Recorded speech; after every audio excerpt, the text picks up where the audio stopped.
Gulabchand Meena, associate professor political science, SRP government PG college Bandikui. कल हम बात कर रहे थे संविधानवाद की, उसकी विशेषताएं हमने देखी और संविधानवाद में अंतर देखा। आज हम पढ़ेंगे संविधानवाद की क्या विभिन्न अवधारणाएं हैं। पिनॉक और स्मिथ अन्य कुछ लेखकों ने इस विचार को प्रतिपादन किया कि संविधानवाद की एक ही अवधारणा है और निस्संदेह एक ही अवधारणा हो सकती है और वह पाश्चात्य अवधारणा या उदारवादी लोकतंत्र की अवधारणा। पिनॉक और स्मिथ ने इस विचार में आंशिक सत्य होते हुए भी इसे पूर्णतः स्वीकार नहीं किया। संविधानवाद एक गत्यात्मक अवधारणा है और इस कारण देश काल में बदली परिस्थितियों के कारण संविधानवाद के एक से अधिक रूप हो सकते हैं।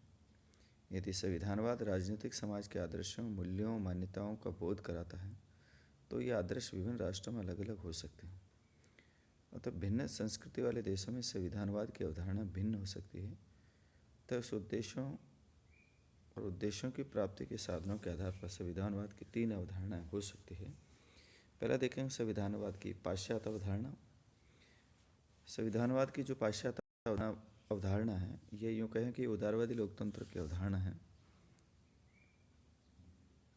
व्यक्ति की स्वतंत्रता सत्य सीमित सरकार है और उदार लोकतंत्रों में संविधानवाद का प्रमुख जो आधार है वो है संस्थागत और प्रक्रियात्मक प्रतिबंधों से नियंत्रित सरकार।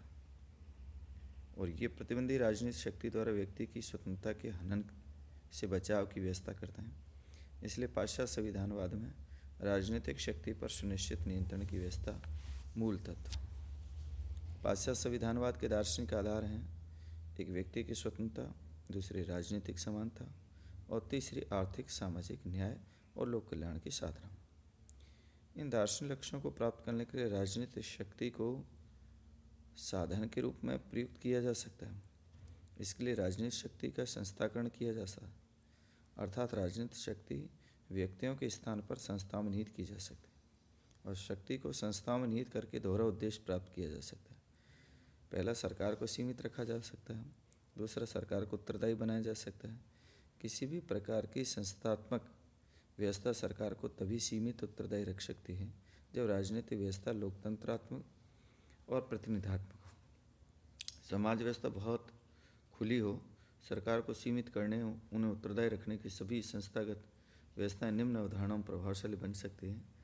सरकार लोकतांत्रिक ढंग से संगठित हो, सरकार प्रतिनिधात्मक हो, बहुल और खुली सामाजिक व्यवस्था हो। राजनीतिक शक्ति को नियंत्रित उत्तरदायी रखने के लिए पाश्चात्य समाजों में अनेक संस्थागत व्यवस्था की जाती है। विधि का शासन, मौलिक अधिकारों, स्वतंत्रता का प्रावधान, राजनीतिक शक्तियों का विभाजन, शक्ति पृथक्करण, नियंत्रण, संतुलन, स्वतंत्र और निष्पक्ष न्यायपालिका। पाश्चात्य संविधानवाद में राजनीतिक उत्तरदायित्व को व्यवहार में प्राप्त करने के लिए राजनीतिक शक्ति के एक अधिकार से बचाव की व्यवस्था की जाती है और प्राय ये माना जाता है कि राजनीतिक शक्ति के एक अधिकार से बचाव व्यवस्था प्रतिस्पर्धात्मक राजनीति में निहित रहती है। और प्रतिस्पर्धात्मक राजनीति तभी रहती है जब निम्न संस्थात्मक व्यवस्था हो, नियमित चुनाव हो, राजनीतिक दलों समूह की स्थापना का वातावरण हो, समाचार पत्रों की स्वतंत्रता हो, लोकमत की प्रभावशीलता हो, सामाजिक बहुलवाद की विद्वानता हो। दूसरा है संविधानवाद की साम्यवादी अवधारणा। सरकार और राजनीतिक शक्ति के बारे में साम्यवादियों की धारणा पाश्चात्य उदारवादी धारणा से एकदम विपरीत है। साम्यवादी सरकार को पूंजीपति को हाथ की कठपुतली माना जाता है और धनिक वर्ग को निर्धन वर्गों से रक्षा का कार्य करती है। राजनीतिक शक्ति का आधार आर्थिक शक्ति है। जिसके हाथ में आर्थिक शक्ति होगी उसी के हाथ में राजनीतिक शक्ति भी आएगी। इसलिए पूंजीपति भी राजनीतिक शक्ति के धारक और संचालक होते हैं। तीसरी जो बात है संविधानवाद की विकासशील लोकतंत्र की अवधारणा। विकासशील देशों में संविधानवाद अभी तक अस्थायित्व के दौर से गुजर रहा है और अनेक देशों की अनेक राजनीतिक व्यवस्थाएं हैं। राजनीतिक स्थायित्व की समस्या है, आर्थिक विकास की समस्या है, सुरक्षा की खोज है और राजनीतिक सत्ता की वैधता की समस्या है। आधुनिकीकरण में रुकावटों की समस्या है, राजनीतिक संरचना है, विकल्पों के चुनाव की समस्या है, जिससे संविधानवाद के आधार निश्चित नहीं हो पाए। विकासशील देशों की उपयुक्त समस्याओं के बावजूद इन विकासशील लोकतंत्रों में संविधानवाद के कतिपय लक्षण स्पष्ट परिलक्षित होने लगे और संविधानवाद निर्माण की अवस्था में है। संविधानवाद मिश्रित प्रकृति रखता है। संविधानवाद प्रवाह की दौड़ में और संविधानवाद दिशा रहित चरण। और निश्चित रूप से संविधानवाद के विकासशील राज्यों की जो अवधारणा है में साध्य तो पाश्चात्य अवधारणाओं के समान है, परंतु साधनों की दृष्टि से अवधारणा साम्यवादी विचारधारा के समीप लगती है। संविधानवाद की इस विविध अवधारणाओं के अध्ययन के आधार पर कह पाना संभव है कि संविधानवाद की मूल अवधारणा पाश्चात्य संविधानवाद या उदारवादी लोकतंत्र व्यवस्था पर आधारित संविधानवाद है। इस बात को लक्ष्य करते हुए C.H. मैकाइवे ने लिखा कि संविधानवाद का सर्वाधिक प्राचीन, सर्वाधिक आग्रहयुक्त और सर्वाधिक स्थायी तत्व आज भी वही है जो लगभग प्रारंभ से चला रहा। वह लोकतंत्र सरकार का विधि द्वारा परिसीम है। संविधानवाद समस्या निराकरण। द्वितीय विश्व युद्ध के बाद ऐसा समझा गया कि संविधानवाद के मार्ग में आने वाली बाधाएं अब निरंतर कमज़ोर होती होगी और आगे आने वाले समय में संविधानवाद का भविष्य उज्ज्वल है। लेकिन व्यवहार के अंतर्गत ऐसा नहीं हुआ। पिछली लगभग 5 दशाब्दियाँ संविधानवाद में केवल उत्थान को नहीं, वरन संविधानवाद के उत्थान और पतन की कहानी रही। यदि एक संविधानवाद गहरी जड़ें जमा रहा है तो दूसरे संविधानवाद के सम्मुख नित्य नई समस्याएं खड़ी हो रही है। आज संविधानवाद के सम्मुख प्रमुख रूप से निम्न समस्याएं या बाधाएं हैं। पहला है युद्ध और तनाव का वातावरण। युद्ध और राज्यों के बीच तनाव का वातावरण संविधानवाद के मार्ग की एक प्रमुख बाधा है। युद्ध और युद्ध की आशंका की प्रत्येक स्थिति में शासन तंत्र के द्वारा अपनी शक्तियों में बहुत अधिक वृद्धि कर ली जाती है और जनता भी सामान्यतः शासन की शक्तियों में इस वृद्धि को स्वीकार कर लेती है। यह आवश्यक नहीं है कि युद्ध के कारण और संविधानवाद समाप्त हो जाए, लेकिन युद्ध और राज्यों के बीच तनाव का वातावरण संबंधित राज्यों की संविधानवाद पर भारी दबाव डालकर उसे शिथिल कर देता है। दूसरा, निरंकुशतावाद। संविधानवाद की निरंकुशवादी प्रवृत्ति का निरंतर सामना करना होता है और निरंकुशतावाद विभिन्न रूपों और नामों में प्रकट होता है। मजदूर वर्ग का अधिनायकवाद, फाशीवाद, नाजीवाद, सैनिक शासन निरंकुशतावाद के विभिन्न रूप हैं और इनमें किसी भी का भी संविधानवाद से कोई मेल नहीं हो सकता। अनेक बार स्वयं जनता भी अपने अधैर्य उग्र राष्ट्रवाद के कारण निरंकुशतावाद की दिशा में आगे बढ़ने की बात सोच लेती। संविधानवादी शासन का भविष्य इस बात पर निर्भर करता है कि विभिन्न रूपों निरंकुशतावाद की शक्ति कितनी है। तीसरी जो चीज़ है, लोकतांत्रिक व्यवस्था में केंद्रीय शासन के पास अत्यधिक कार्यभार। संविधान को मार्ग में एक बाधा है कि वर्तमान समय की लोकतांत्रिक व्यवस्था में केंद्रीय संस्थाओं, व्यवस्थापिका, मंत्रिमंडल या अध्यक्षात्मक शासन में राष्ट्रपति पद के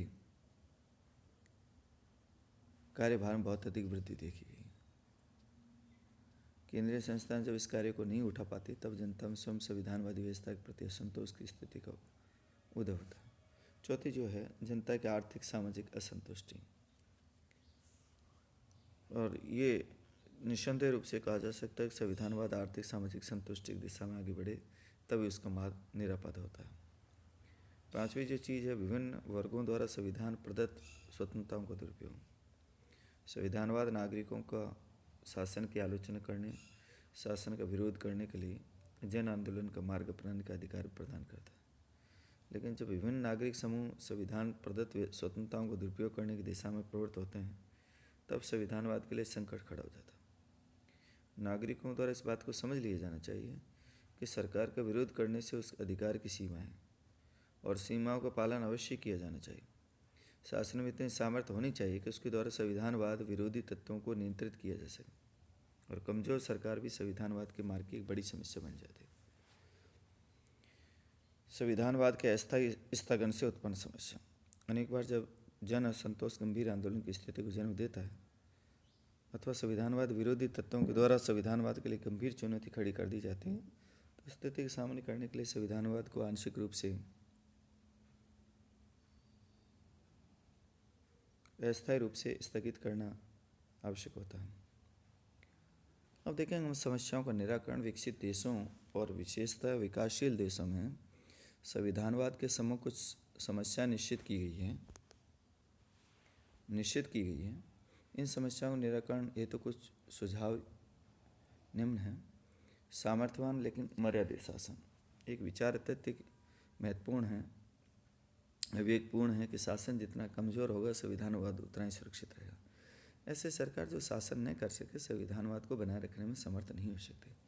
संविधानवाद की रक्षा के लिए आवश्यक है कि शासन की बदलती हुई स्थिति को सामना करने के लिए सामर्थ्यवान लेकिन संवैधानिक सीमाओं का पालन कराने वाला होना चाहिए। सामर्थ्यवान लेकिन मर्यादित शासन संविधानवादी शासन के लिए आवश्यक इन दो लक्षणों में परस्पर कोई विरोध नहीं है और संविधानवाद के लिए स्थिति नितांत आवश्यक है।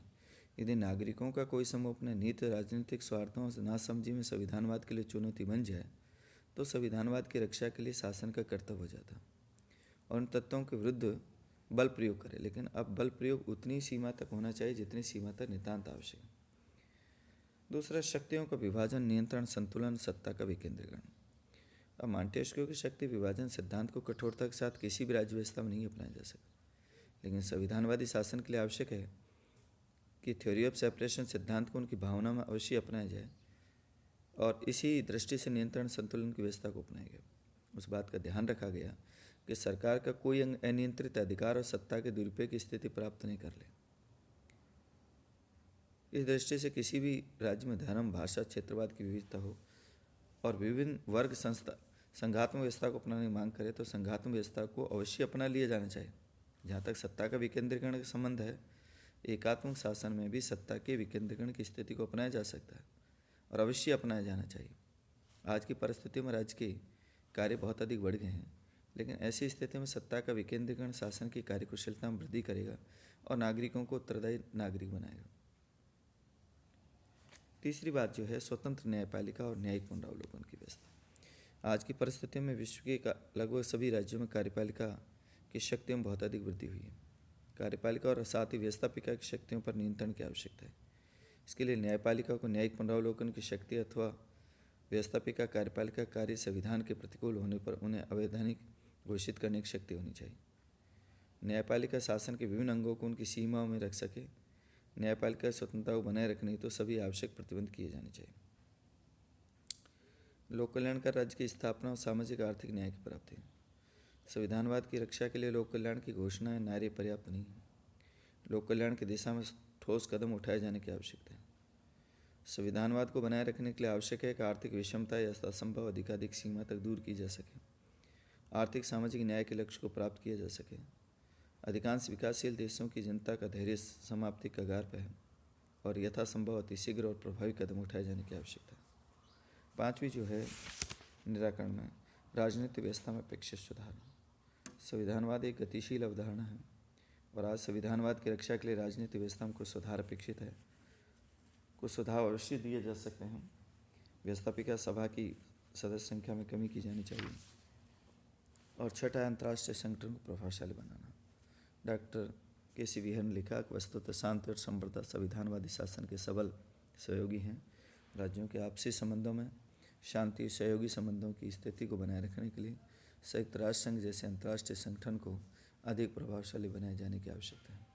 जब कोई राज्य अन्य राज्यों के साथ अपने संबंधों में आपसी व्यवहार के मान्य सिद्धांतों की अवहेलना करे तब अंतर्राष्ट्रीय संगठन के द्वारा उसे ऐसा करने से रोका जाना चाहिए। अंतर्राष्ट्रीय संगठन शांतिपूर्ण सहअस्तित्व को बनाए रखने के लिए जितनी सीमा तक सफल होगा, संविधानवाद को बनाए रखना उतना ही सहज होगा। और ये प्रश्न विशेष परिस्थितियों का सामना करने के लिए संविधान के स्थगन का प्रावधान होना चाहिए या नहीं, इसका उत्तर केवल आज की परिस्थितियों में विशेषतः विकासशील देशों में संविधानवाद के मार्ग की जो चुनौती आ रही है उनका सफलता के साथ सामना करने के लिए संविधानवाद के आंशिक स्थगन की व्यवस्था को अपनाया जा सकता है। धन्यवाद।